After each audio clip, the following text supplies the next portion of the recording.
ఈరోజు అయితే ఒక రెసిపీ అయితే ప్రిపేర్ చేస్తున్నాను. మార్నింగ్ అయితే ఇడ్లీ ప్రిపేర్ చేశాను. అయితే కొన్ని అట్లానే ఉన్నాయి. ఇంకేం చేద్దాం, ఇడ్లీ అయితే పడేయలేం కదా.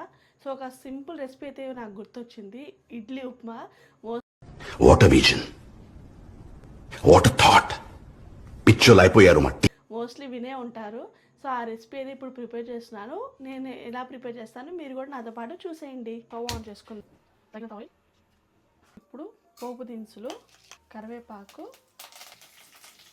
ఎర్రగడ్డలు, ఎండుమిర్చి. మీరు దీంట్లో పచ్చిమిర్చి కూడా వేసుకోవచ్చు. నేనైతే ఎండుమిర్చి వేసుకున్నాను. అండ్ ఇందులో కొన్ని క్యాష్యూస్ అండి. మీరు ఇందులో పీనట్ కూడా వేసుకోవచ్చు, బాగుంటుంది. ఎక్కువ రోస్ట్ అవ్వడం అవసరం లేదు, కొంచెం కచ్చా పక్కగా అయితే చాలండి.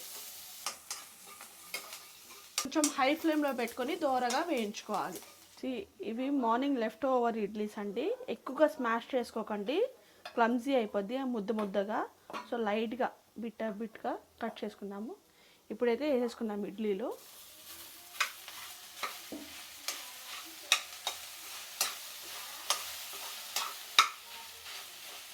సో నేను స్టీల్ కడాయి యూజ్ చేస్తున్నాను కదా, మొత్తం అంటుకోపోతుంది. ఇప్పుడు తగినంత పసుపు వేసుకొని కలుపుకుందాం బాగా. సరిపడంత ఉప్పు. సో చూడండి. సో ఫైనల్గా అయితే కొంచెం నిమ్మకాయ స్క్వీజ్ చేసుకుంటున్నాను.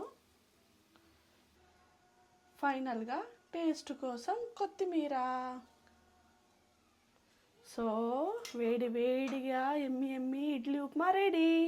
సో ఇందులో నేనైతే పప్పుల పొడి వేసుకుంటున్నాను పైన. సో మన ఎమ్మి ఇడ్లీ ఉప్మా రెడీ. మీరు కూడా ట్రై చేసి టేస్ట్ ఎలా కుదిరిందో నాకు కమెంట్ చేసేయండి. బాయ్.